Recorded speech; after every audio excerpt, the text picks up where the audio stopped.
A primeira coisa que quero dizer é pedir desculpas, porque eu tenho a ousadia de querer falar português.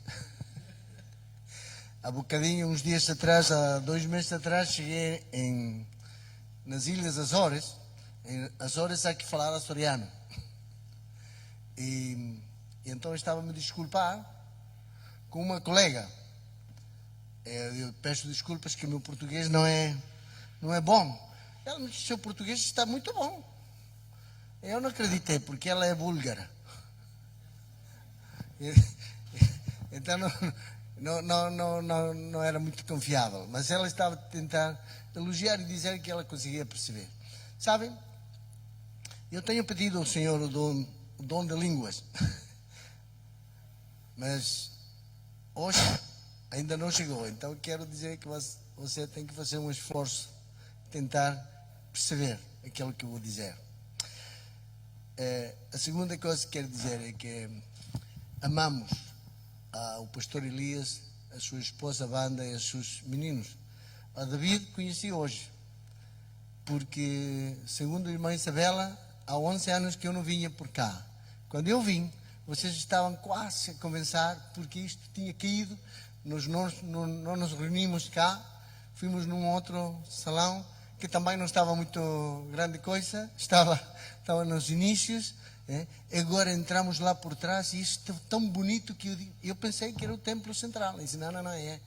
E depois, quando eu vim cá e vi isto, irmãos, meus parabéns. Vocês têm trabalhado duro. E quem não trabalhou, ofertou. E quem ofertou e trabalhou, também dobrou os joelhos. E Deus sobrou. Irmãos, vocês têm feito cá um pequeno milagre. Glória a Deus, porque a casa do Senhor foi restaurada. Eu sinto que vocês são mesmo Esdras, que vieram cá restaurar a casa do Senhor, que os nossos irmãos num outro tempo construíram para louvar o Senhor. Mas sabe que é mau testemunho às vezes em Europa, as casas de Deus a caírem. E há muitas, porque os crentes, já velhos, fiéis, mas débeis, alguns a morrer, outros a afastar-se, e os jovens não continuaram com o trabalho. Mas vocês vieram cá injetar nova sangue. Então a segunda coisa que tinha para dizer: parabéns. Deus abençoe e retribua aquele esforço econômico, de trabalho, as horas que tiraram do sono e a felicidade, o gosto de estar na casa do Senhor, digna, bonita. Em Portugal não estamos tão habituados a ter um templo, sabe? Às vezes as igrejas reúnem-se em lugares, e às vezes acho eu que uma ousadia como esta tem que ter até o reconhecimento do governo e da população. O Deus deles está a abençoá-los. E o nosso Deus merece não apenas isto, senão o nome aí fora, que as pessoas possam dizer: o Deus deles abençoa eles. Falar apenas uma palavra de cumprimento da minha esposa, porque ela ficou a amar o trabalho que vocês faziam. Há muitos de vocês não vos conhecem, vocês não me conhecem a mim. Mas como o pastor Elias, cada vez que eu falo com ele, fico surpreendido com este homem. Ela não está por cá, pois não? É uma pessoa muito especial. Ele nunca para de surpreender-me. Agora eu fiquei a saber que ele me conhecia antes de eu conhecê-lo a ele. Eu pensei que eu tinha me adiantado a conhecer ele, com que ele já me conhecia de antes. O facto é que quando eu conheci o fogo do Senhor no coração do pastor e o trabalho com os futebolistas, até fui acompanhá-lo, porque ele disse: Abel, tens que vir comigo porque há um futebolista que fala só espanhol lá no Chipre. E então lá fomos, eu conheci um Bergoglio, não é Bergoglio, esse é outro argentino, mas ainda não se convertiu. Mas o Bergoglio pertencia ao grupo do pastor, só que ele não está a ficar um bocado pendurado, porque não conseguia falar muito bem, eu não percebia muito bem o português. E o pastor Elias, eu continuei com o Bergoglio. Depois ele desapareceu porque arranjou um contrato em Cazaquistão, e desapareceu. Mas sempre oramos E temos uma lembrança que ele nos deu, então sempre oramos por ele. E oxalá, ele tinha vindo a Cristo através do ministério com os futebolistas que o pastor Elias faz. Mais uma das muitas surpresas que hoje o pastor me deu. E de repente era nosso pastor em Faro e aterrou aqui em Jersey. E então, como ele tem asas, como os aviões, ela dá-se muito bem com os aviões, salvo o sono. Eu não vou falar do sono hoje. E então eu estava nos Açores e eu quero falar uma palavra sobre Açores. Meu coração ficou, desde o início, há 7 anos que eu trabalho no verão português, nos Açores. E em África tenho trabalhado grátis. E em alguns casos até paguei para trabalhar para Deus. Mas em Portugal, e eu digo isto respeituosamente, trabalho para quem me pagar melhor. E nas Ilhas Açores pagava melhor do que no continente. Eu fui para as Açores, mas eu encontrei lá 250 mil pessoas. E acho, irmãos amados, que é um canto da Europa que nunca foi evangelizado. Sabem? É um dos poucos cantos da Europa toda que nunca recebeu a evangelização do movimento evangelístico protestante, metodista, presbiteriano, as igrejas maiores que nos precederam. As Assembleias de Deus estão a tentar, as igrejas batistas estão a tentar. Ao todo, entre 250 mil pessoas, há 17 lugares de culto. Mas até onde nós sabemos, só 4 estão abertos. 3 deles na capital. E não são, por exemplo, há 3 igrejas batistas. Espero que não há batistas cá, mas eu sou batista. Mas eles têm 3 igrejas, não é porque implantaram uma para depois implantar outra e uma outra. Divisão. Não é multiplicação. O Senhor mandou que cresçamos e que nos multipliquemos. Eu conheço quem gosta não da multiplicação, senão da divisão. E ele, até no corpo de Cristo, pequeno, igrejas de 10, 12, 15 membros, divididas. Irmãos, naquilo que esteja a seu alcance, conserve, lute, proteja a unidade do corpo de Cristo. Mesmo que às vezes tenha que aguentar alguma coisa. Não é tão grave. Grave é dividir o corpo de Cristo. Nunca. Em Argentina dizemos, é melhor engolir um sapo. Sabe o que é um sapo, né? Engula o sapo. Somos humanos. Vai encontrar irmãos que nem sempre são... Engula o sapo. Quantas vezes, Senhor? Até 70 vezes 7. Lembra-se disso? Quantas vezes? 70 vezes 7. Mas não é 490. É sempre. Sempre. O Senhor, tanto sapo? Tanto. E o Senhor ajuda. Perguntem, se não aos pastores, quanto eles já levam. Né? Nem pastor Fábio, né? No ministério, temos tantas vezes. Mas dividir o corpo de Cristo, não. Há 250 mil pessoas e eu quero fazer mais um apelo. Irmãos, evangelizar a Europa em geral é difícil. Evangelizar pela primeira vez europeus que são velhos e são católicos recalcitrantes. Eu não sei se essa palavra é pertinente em português. Duros, rigidamente duros. E não querem saber da possibilidade de conhecer nem a Bíblia, a palavra de Deus, nem o Filho de Deus que está lá na Bíblia. Eles só conhecem os sacramentos católicos. E então, por 7 anos, eu tentei. Desde anos, eu perdi o pastor e ele veio a visitar. E lá fizemos...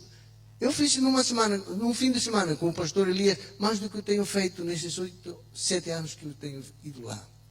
Porque ele tinha uma data de conexões que eu não tinha. Sabe? Eu não vou me deter muito nisto, mas nas Ilhas Açores, nos primeiros anos, o que eu fiz? Comecei a visitar um salão do reino. Porque há testemunhos de Jeová, mas não há igrejas evangélicas. Eu queria com alguém falar de Jesus e tentar saber se havia alguma maneira de evangelizar testemunhas de Jeová. Pessoas que já estavam viradas para a polícia espiritual. Esqueça. Satanás tem semeado aí alguma coisa que eles são pedernal. Pedernal chama-se pedra. Então depois tentei com um sacerdote, com um padre católico. Tentei fazer amizade, porque não há evangélicos. Tentei fazer amizade com este padre e ele contou-me algumas coisas que impactaram o meu coração. Sabe? Ele tinha 34 igrejas, não são paróquias, são capelas, onde ele tinha que dar missa. As missas duram entre 5 e 8, máximo 10 minutos. E eu digo, por quê? Porque senão as pessoas se adormecem. Você não adormeça, não está autorizado. Porque aquelas são pessoas que não têm Cristo no coração e vão lá a rezar aquelas coisas de cor. E isso leva 3, 4, 5 minutos. O padre diz qualquer coisa aí e depois as pessoas vão. E se você continua a falar, elas deitam-se no banco e adormecem no banco. E quantas pessoas são? Um templo para 150 pessoas tem 4. 5. Entre os 5 velhotas, um velhote que ainda a velhota não é viúva, as mulheres vivem mais que os homens, e então lá vão 5 velhotas ao todo, quase 500 anos. Então, o que é que eu queria? Que ele, ao fazer amizade e ter confiança comigo, me convidasse para eu ir à paróquia católica a dar uma conferência sobre diabetes, sobre hipertensão arterial, sobre sei lá o quê, Covid, ponha o que quiser, eu estudo aí uma coisa e vamos. Não é que estou a usar a medicina assim, ligeiramente, não, é uma ferramenta. E se você vai a ouvir uma conferência sobre diabetes, eu sei onde que vamos acabar. E se é sobre hipertensão arterial, eu sei onde que vamos acabar. E se é sobre drogas e álcool, vamos acabar sempre ao pé da cruz de Cristo. Compreende? Essa era a minha intenção. Até que uma enfermeira no hospital me disse, doutor Abel, você não vai muito perto do... Eu não vou mencionar o nome do padre. Agora faleceu, coitado. Me disse, você não vai muito perto desse sacerdote, não. Então eu digo, por quê? Disse, porque ela é homossexual. Todo mundo sabe que ela é homossexual e tinha 34 capelas, sei lá, em 4 ou 5 paróquias. E ela era o pregador para uma ilha que tinha aí a volta de 30.000 pessoas. O servo de Deus, homossexual. 4 pessoas na igreja. Assim, não há uma única igreja evangélica. A Bíblia diz, tudo aquele que invoque o nome do Senhor será salvo. É conhecido o versículo? Romanos capítulo 10. Todo aquele que invoque o nome do Senhor será salvo. E o apóstolo Paulo diz, como vão invocar? Aquele de quem nunca ouviram falar. E como vão ouvir falar? Se não há quem pregue. Todo aquele que invoque o nome do Senhor será salvo. Como vão invocar se não têm acreditado nele? Não pode acreditar. Você não pode acreditar no médico se nem sequer ouviu falar dele. Você não pode ir a consultá-lo. Agora, a Bíblia diz, como pregarão se não forem enviados? Eu quero apelar, em nome de Jesus, irmãos portugueses, tenham compaixão pelos açorianos. Vivem numa escuridão, talvez parecida àquela escuridão de onde o Senhor Jesus tirou você. Pela sua graça, você saiu das trevas à luz de Cristo, amém? E só há um caminho. Aquele que diz, eu sou o caminho, a verdade e a vida. Eu sou o caminho, disse Jesus. Ele é o caminho. E a nenhum outro há salvação, porque não há outro nome debaixo do céu. Eu estou a traduzir do espanhol, porque eu conheço os versículos de cor em castelhano. E o apóstolo Pedro disse, Atos 4, 12. A nenhum outro há salvação, porque não há outro nome debaixo do céu dado aos homens em que possam ser salvos. E o apóstolo Paulo disse, porque há só um Deus e só um mediador entre Deus e os homens, Jesus Cristo. Não há idolatria, não há procissões, não há sacramentos, mas eles não sabem. Eles vivem agarrados a procissões e sacramentos. Naqueles dias que eu estava, e eu já acabo agora com as horas, havia uma festa muito grande de São João. Sabem do que é isso? Há em Madeira a mesma coisa? Madeira? Portugal também. E em Espanha. A noite de São João. E eu estava a trabalhar. Eu perguntei aos outros colegas, aos enfermeiros, o que é a noite de São João? Diz lá, o que é que se faz? O que é a festa? Porque é uma preparação muito grande. Eles preparam o ano todo. E aí, então um dos médicos me disse, eu não sei o que é, mas bebe-se, come-se e pula-se. Essa é a festa de São João. E uma enfermeira toda religiosa me disse, não, doutor, é a festa do Divino Espírito Santo. As Ilhas Açores foram consagradas ao Divino Espírito Santo há uma data de séculos, 3, 4, 5, 6 séculos atrás, por um dos vossos reis antigos. Eu não me lembro, a rainha, não sei das quantas, consagrou, como se fosse assim, um decreto, as ilhas ao Divino Espírito Santo. Então, o hospital da ilha chama-se Divino Espírito Santo. Em cada ilha há um hospital Divino Espírito Santo. Eu tenho perguntado às pessoas, o que é o Espírito Santo? Não sabem, não faço a mínima ideia. Não façam ideia. Não conhecem o Deus Trino.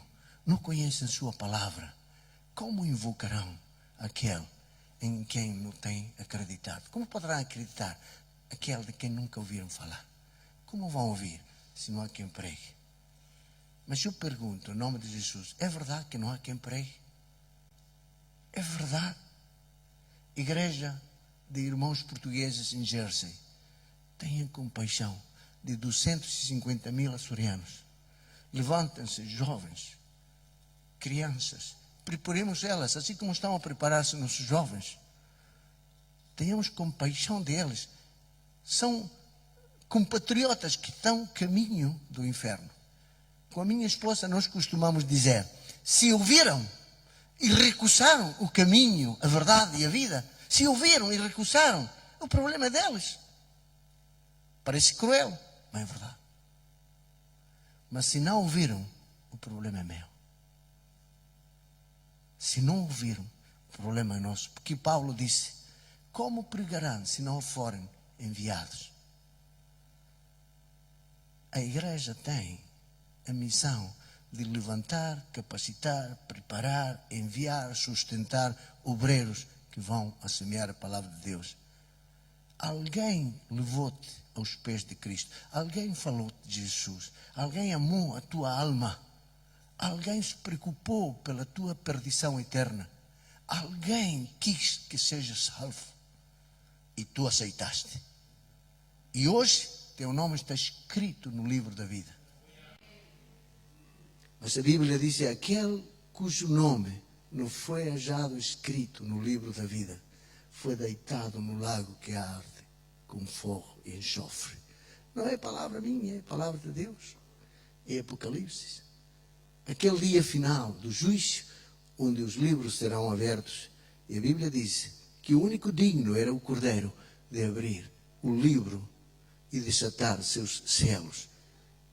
E ele disse que quando foram abertos os livros,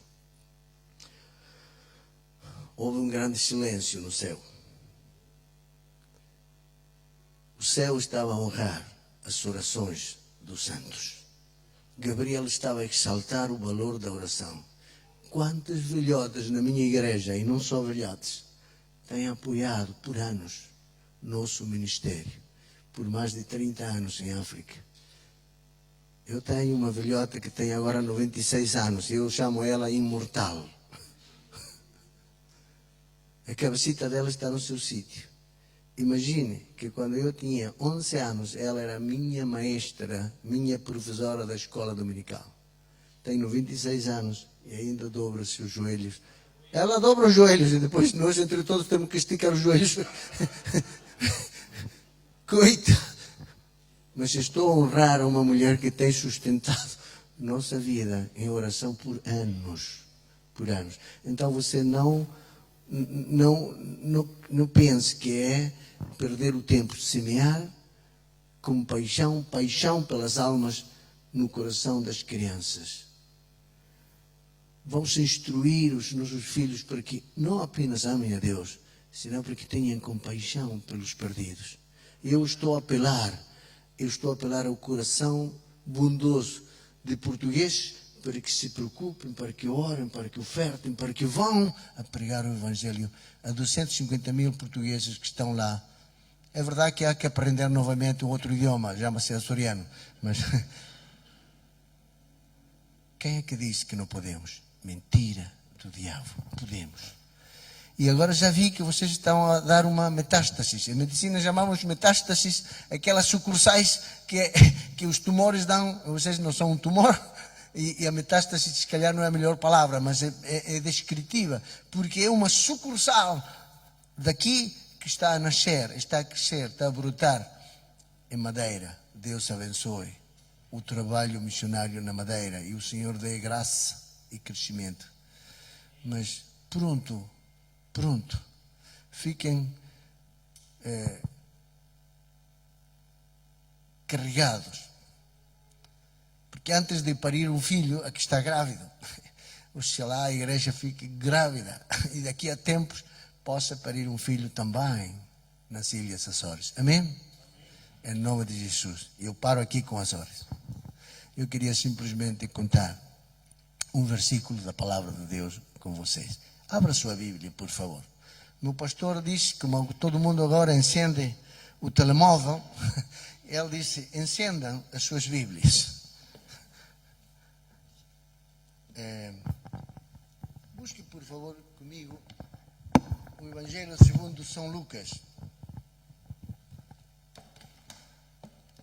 São Lucas, capítulo 19, versículo 10. Eu gostava de que alguém com voz forte e clara possa ler São Lucas 19, 10, porque a versão que eu tenho aqui em espanhol, se calhar não é aquela que podemos usar para meditar. Alguém tem Lucas 19, 10? Está na tela? Porque o Filho do Homem... Pastor, vou ter que mudar os óculos. Porque o Filho do Homem veio buscar e salvar o perdido. Em castelhano, você vai ter a pequena aula de castelhano agora, diz, porque el Hijo del Hombre vino a buscar y salvar lo que se había perdido. É a única tradução que temos, porque agora temos tantas. Eu tenho aqui uma, não vou entrar por aí, mas o conceito está dito, Lucas 19, 10. Sabe o quê? Repita comigo. Eu não consigo ler lá, eu não vou dizer em espanhol, mas vamos ler cá tudo. Repita. 4 vezes. Obrigue a sua cabeça a lembrar este versículo que diz, vamos, porque o Filho do Homem veio buscar e salvar o perdido. Lucas 19, 10. Agora, outra vez. Porque o Filho do Homem veio buscar e salvar o perdido. Lucas 19, 10. Um olho tapado. Porque o Filho do Homem veio buscar e salvar o que se havia perdido. 19, 10. Obrigado. Ou 2 olhos tapados. Vamos lá. Porque o Filho do Homem veio buscar e salvar o perdido. Lucas 19, 10. Eu estou a decorar com vocês porque em português eu não sabia. O Filho do Homem veio buscar e salvar o perdido. Interessante. Perdido é passado. Está perdido. Quando o ser humano ficou perdido? Se o Senhor teve que vir buscar e salvar o que estava perdido. Quando que ficou perdido? Lá, no Éden, com o primeiro pecado, quando a raça humana caiu. Quando o ser humano cometeu o primeiro pecado. Lembra-se qual foi o primeiro? Não é comer uma maçã, não é pecado. E em cima ainda, por cima, não é maçã o fruto. Alguém disse-me, mas era o fruto do bem e do mal. Não temos nome para esse fruto, mas era atrativo. É? E Satanás sabia que as mulheres gostam das montras. E ele mostrou um fruto atrativo aos olhos e agradável à vista e bom para comer. E a mulher aproveitou a promoção de fim da temporada. Né? E ela comeu. Mas comer não era pecado. Comer não é pecado. Comer a mais é pecado. O pecado foi a desobediência. Porque o Senhor disse, não faço. E ele fez. E Satanás veio e disse, então, é verdade que podem comer de todos os árvores do horto? E Adão e Eva disseram, não, podemos comer de todos, menos desse, porque o Senhor disse. A instrução está muito clara, eles tinham muito claro. O Senhor disse que o dia que nós dele comamos, vamos morrer. E qual foi a resposta da serpente? Não vão morrer. Mentira. A primeira coisa que ele faz é mentira. Mente. O Senhor disse, vão morrer. O dia que dele comeres, vamos morrer. E a serpente disse, senão que Deus sabe, e de verdade, aí está a dizer a verdade. Aí está a dizer a verdade. Deus sabe que o dia que desse árvore vais comer, vais ser igual a Deus. E vais conhecer o bem e o mal. Mas o mandamento era não. E Satanás tentou. Estou a ler um livro que se chama... como é que se chama em português? Como seria?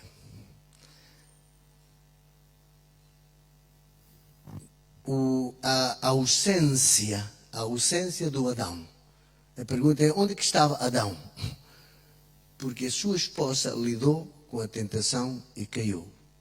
Mas não apenas lidou com a tentação e caiu. Deu a seu marido, ele lidou com a tentação e caiu. E o Senhor aproximou-se deles, mas eles estavam escondidos. Interessante. Às vezes, temos crentes que se escondem de Deus. Se calhar comeram o que não devia. Se calhar andaram a fazer o que o Senhor diz não faças. E em lugar de confessar, eu pergunto, onde que estás tu? Disse o Senhor. E Adão e Eva estavam escondidos. Quem aqui anda a esconder-se de Deus? No passado, isso significou certa coisa. Quem aqui anda a esconder-te do pastor, da igreja, dos irmãos, de Deus, da palavra, da oração? Já comprovaste que quando vas a orar, nesse momento o Espírito Santo começa a falar contigo. E antes de começar a pedir, diz, espera aí que ainda tens que arrepender-te disto. Outra seria a história da humanidade,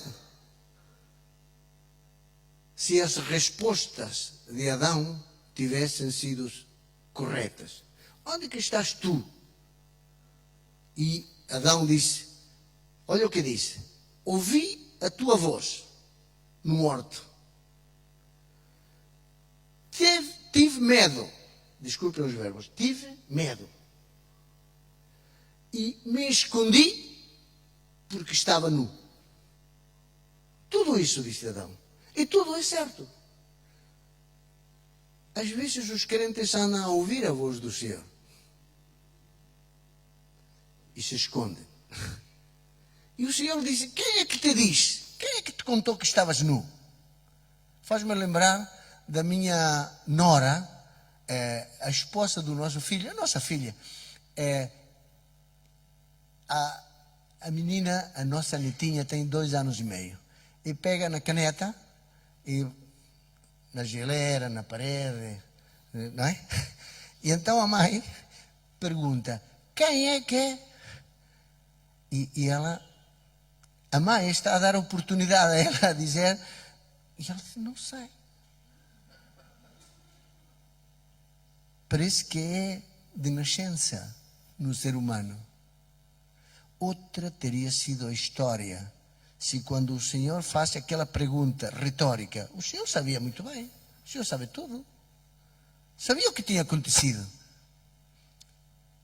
E faz uma pergunta retórica, dá chance a Adão a dizer o que não disse.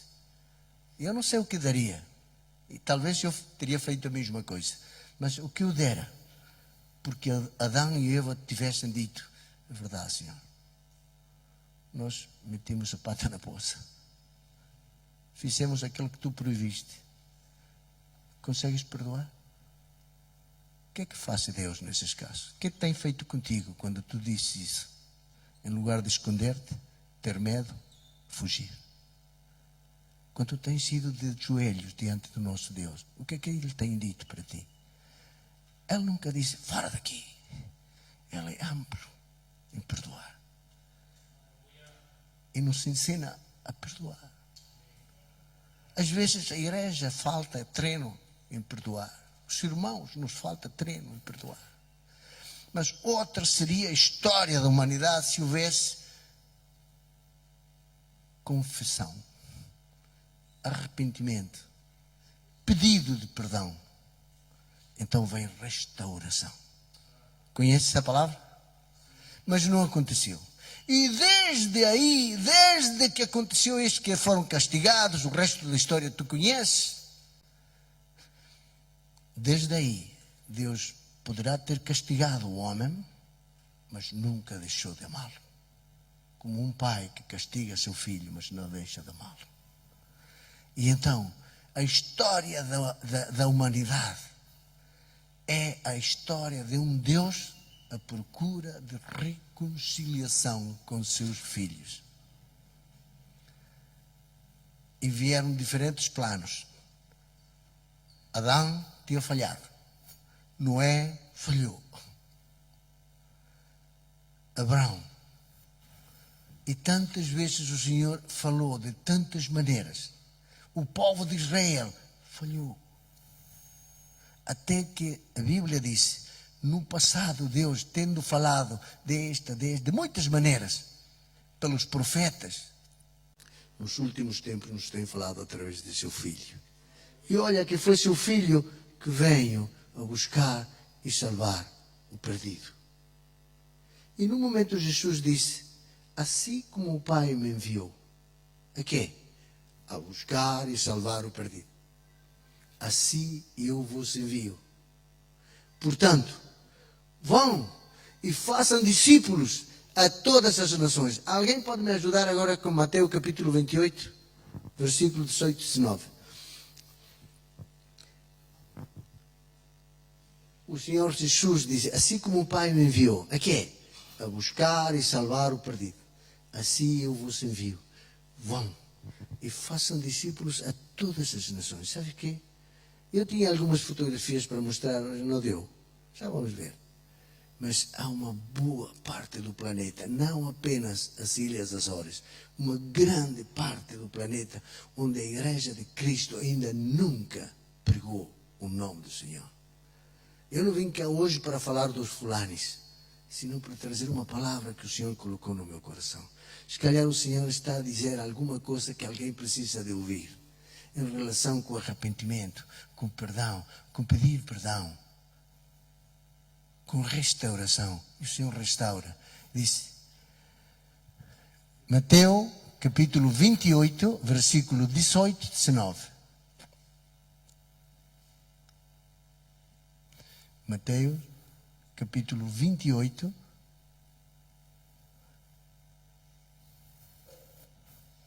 olha, vamos para Jesus, aproximando-se, falou-lhes aos discípulos, dizendo, toda a autoridade me foi dada no céu e na terra. E isso não é pequeno. toda a autoridade foi dada ao nosso Salvador Jesus Cristo. Ganhou ela na cruz do Calvário e na sua ressurreição. Vamos para frente. Ide, portanto, fazei discípulos de todas as nações, batizando-os em nome do Pai e do Filho e do Espírito Santo. Essa é a tarefa da igreja. Vamos para frente. O próximo. Ensinando-os a guardar todas as coisas que vos tenho ordenado, e eis que eu estou convosco todos os dias, até a consumação do século. Alguém encontrou aí vários todos. O Senhor Jesus disse, toda a autoridade foi-me concedida. Então depois diz, vão para todas as nações. E todas significa todas. E disse depois, ensinando todas as coisas que eu vos tenho mandado. E disse, eu estou convosco todos os dias. Aí tem um sermão para pregar nas palavras de Jesus. E a igreja não tem feito todas, não temos ensinado todas. Por exemplo, na Argentina, não é possível. Chegamos a fazer 100 anos de Igreja Batista na Argentina. E estávamos a celebrar 100 anos da minha denominação. E nós estávamos a sair ao campo missionário e ninguém. Eu não digo isto com maldade, eu digo com verdade. Ninguém nos estava a apoiar. Nós, como denominação, a nível nacional, não temos planos de enviar missionários a lado nenhum. Mas não é uma questão de ter planos, é uma questão de obediência. A grande comissão de Jesus, o mandamento, não é uma opção que a igreja possa considerar. Fazemos ou não fazemos? Não, é um mandamento para ser cumprido. Triste o dia que a igreja começa a discutir se não é verdade que há que amar o próximo. Será que temos que perdoar? Será que não temos que cometer adultério? E se esses mandamentos são indiscutíveis, por que este mandamento é discutível?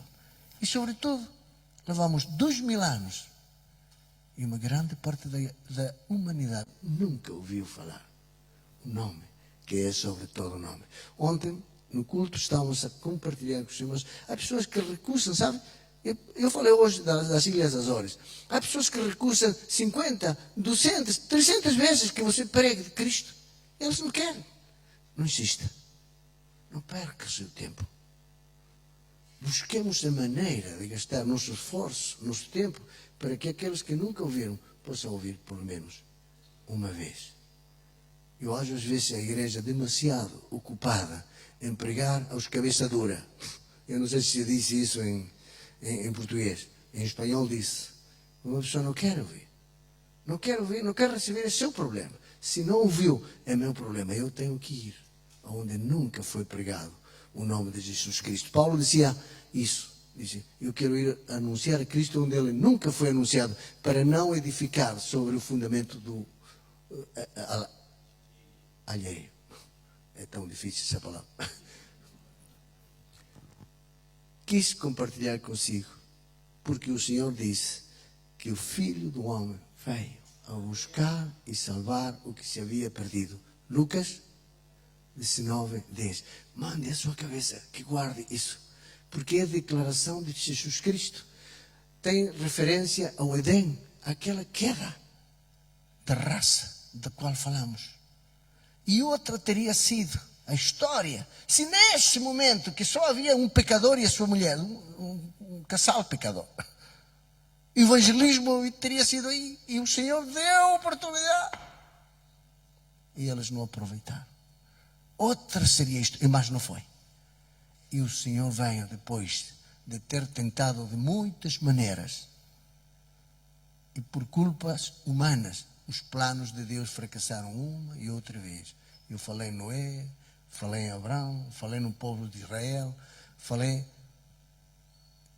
E a igreja de Jesus Cristo, que é seguidora do único método que funcionou, que foi a cruz do Calvário. O método do Filho de Deus.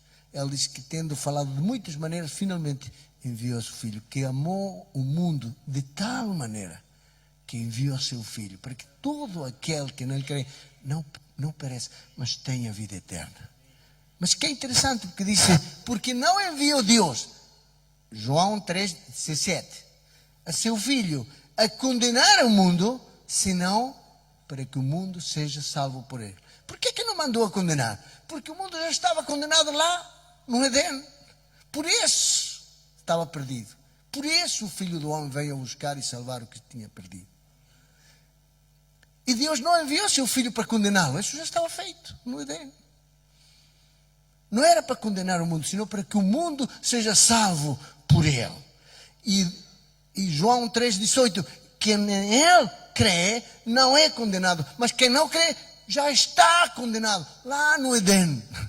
Já está condenado. Às vezes nós tratamos, deixa-me pôr um parênteses aqui, de uma experiência em Portugal. Eu já pensava acabar, mas vou-lhe contar esta história e acabamos. Mirem, saímos por causa da guerra na Guiné-Bissau e ficamos em Portugal.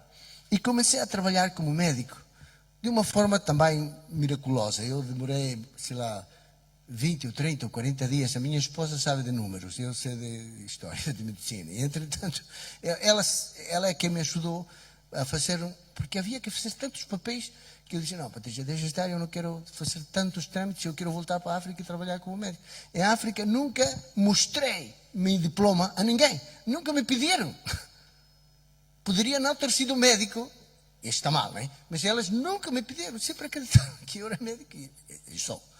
Mas em Portugal era tão difícil, que era um país europeu, um país a sério, e então eu tinha que provar certas coisas, que não tinha antecedentes penais e não sei o quê. Então era muita coisa, 21 coisas tinha que fazer.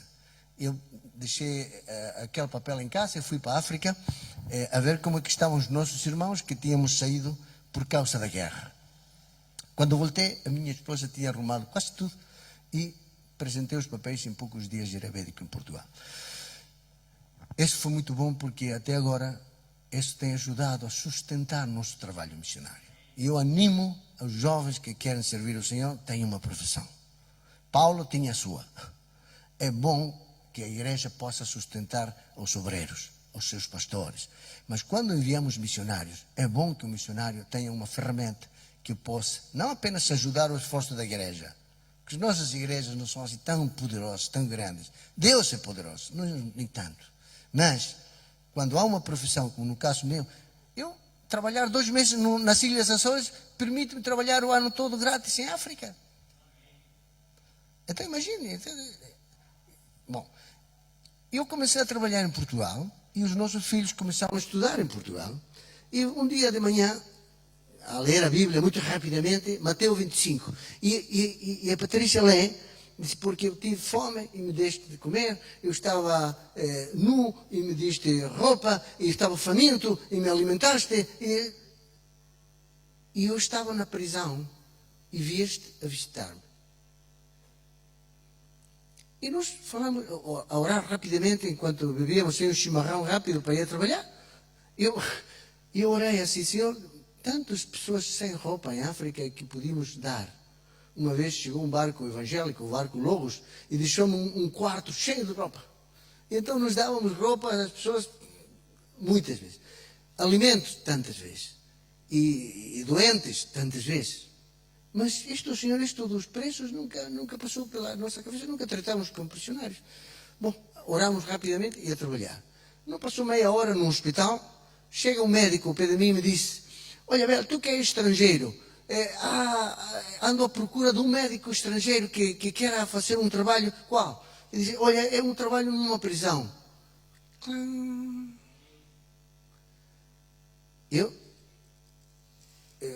Há crentes que oram 6 meses para tomar uma decisão. Eu tenho orado 30 segundos às vezes.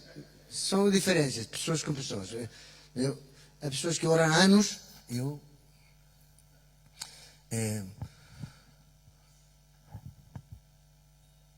ele disse, é um trabalho numa prisão. E eu lhe digo, eu. Ele me disse, não, acontece que é muito longe. E ele, eu. Não, olha, Bel, paga nada. Eu. Disse, mas espera. eu estou à procura de um desses médicos que não conseguem trabalhar no hospital porque não dão... Mas tu estás cá conosco, não vais alguém fica cá conosco. E eu digo, olha, se queres, toma, tá, eu dei o meu contacto. Bom, para fazer a história breve, eu acabei por trabalhar em 4 prisões. Eu separava uma tarde ou uma manhã do meu trabalho no hospital para fazer esse que era um trabalho missionário. Então eu resignei certo trabalho no hospital, mas para fazer isso. Eu tinha histórias para um livro com os presos. 70% dos presos não são portugueses. Nas gaiolas portuguesas, 70% e até 80% dos presos não são portugueses. E aquele 30% de portugueses, a grande maioria delas, pelo menos no Algarve, onde eu trabalhava, e em Lisboa, são ciganos. E de resto, há colombianos a trazer droga, asiáticos, africanos, uma data deles. Não vamos falar de população carcerária, mas, entretanto, aprendi uma coisa importante, que vem a conta disto que estamos a falar. El que nele crê não é condenado, mas el que não crê já está condenado. E esta é a história. Eu aprendi, você não sabe porque nunca esteve em prisão. Eu não tinha estado, então não sabia. Mas nas prisões há 2 tipos de presos. Há 2 tipos.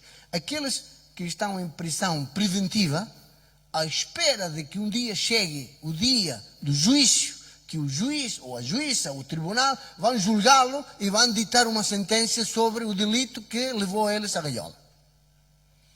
E estão os outros, e às vezes são prisões separadas, ou alas separadas, os presos que estão em prisão efetiva.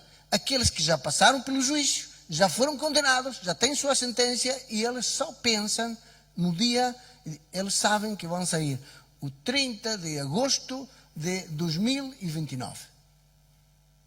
E é isso que eles têm na cabeça. Não querem saber de outra coisa. E em Portugal, as condenas, as sentenças cumprem-se. Raramente uma pessoa sai a metade da pena, muito raro. 80% da pena, 90% da pena, muito raro saem antes, por boa conduta, é raro. Normalmente a prisão é prisão.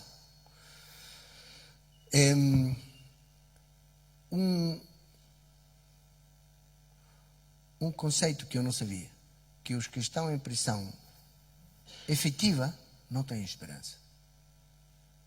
Você não pode, quase não tem interesse de nada. Fazem quadros depressivos, deixam de comer, as famílias deixam de visitá-los, até a família fica... Por quê? Porque já tem uma sentença, já está condenado. Aqui não há mais nada a fazer, há que esperar só o dia... né? E às vezes, se é prisão perpétua, em Portugal não existe prisão perpétua, mas existe prisão há 30 anos. Então, às vezes, é equivalente. Uma pessoa que vai em gaiola aos 60, tem 30 anos de... Não, é? Mas aquele que está em prisão preventiva tem uma grande esperança. E você aproxima-se dele e diz, diz-me por que é que eu tenho que orar por ti. Eu não pergunto, queres que ore? Todos querem. E ele se diz, por favor, doutor, ora para que a testemunha principal falte ao juízo, que não venha. Ora para que o juiz não tenha dor de dentes, sei lá. As coisas, mas eles têm até esperanças inocentes, às vezes. Mas têm esperança, porque vai chegar o dia do juízo. E que aquele dia a juíza não tenha dor de barriga, que não tenha dormido bem, e que o testemunho principal morreu. Eles têm esperanças, até esperanças parvas às vezes. Mas têm esperança. Por quê? Porque ainda não estão condenados. Deixe-me dizer, Igreja de Cristo em Jersey, e aqui eu vou acabar. Os perdidos não estão em prisão preventiva. Os perdidos estão perdidos. Aquele cujo nome não foi hallado escrito no livro da vida foi deitado no lago. Deus é amor, misericórdia e paciência, mas Deus é justiça. E a ira de Deus vai se expressar. Mas diga, menos dia. E a Bíblia descreve que aí não há volta para trás. Não há, como se chamava antes, purgatório. Não há. Ou há céu, ou há inferno. E ainda por cima disse, muitos vão me dizer naquele dia, Senhor, nós pregávamos em teu nome. E ele disse que não vá a reconhecê-los. Não os conheço. Então cuidado aí. Os discípulos voltavam felizes. Senhor, ainda lembram os 70? O Senhor mandou eles a pregar e quando eles voltaram, o Senhor disse, ainda os demônios se nos sujeitam em teu nome. Vocês não fiquem contentes por isso, senão que fiquem contentes de que seus nomes estão escritos no livro da vida. El que tem o filho tem a vida, que não tem o filho de Deus não tem a vida. El que não nasce de novo não pode ver o reino dos céus. Temos tantas palavras tão diga-me a palavra, tão categóricas, tão definitivas, tão indubitáveis, né? Que não percebe. Eu, quando me emociono, não consigo traduzir, porque eu continuo a pensar em espanhol, desculpe. Mas não há dúvidas daquilo que diz a palavra de Deus. Quem tem o Filho de Deus tem a vida, quem não tem o Filho de Deus não tem a vida. E os presos, os perdidos, não são presos em prisão preventiva. Os perdidos estão condenados. Igreja, não estamos à procura de pessoas que têm a possibilidade de que no dia do juízo o juiz não tenha dor de dentes. Entende? Não é assim. Igreja, há urgência. Judas, quando fala dos perdidos, diz na carta de Judas, a outros vão salvá-los arrebatando eles do fogo. Em África é frequente que uma criança a brincar caia no fogo. Ou na fonte, no furo d'água. Né? Então, qualquer de uma das duas é uma desgraça. Mas ninguém começa a fazer um curso de bombeiros antes de tirar uma criança que caiu no fogo, né? Ou de nadador salvador para ir a buscar uma criança que caiu no... Eu já tive que descer a um furo d'água onde uma criança estava lá a afogar-se.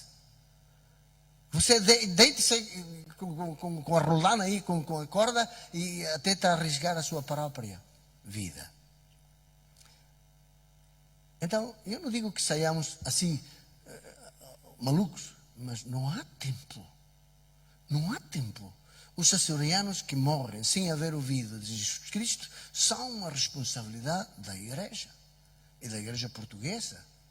Alguém amou os portugueses, mas ninguém amou até agora os açorianos.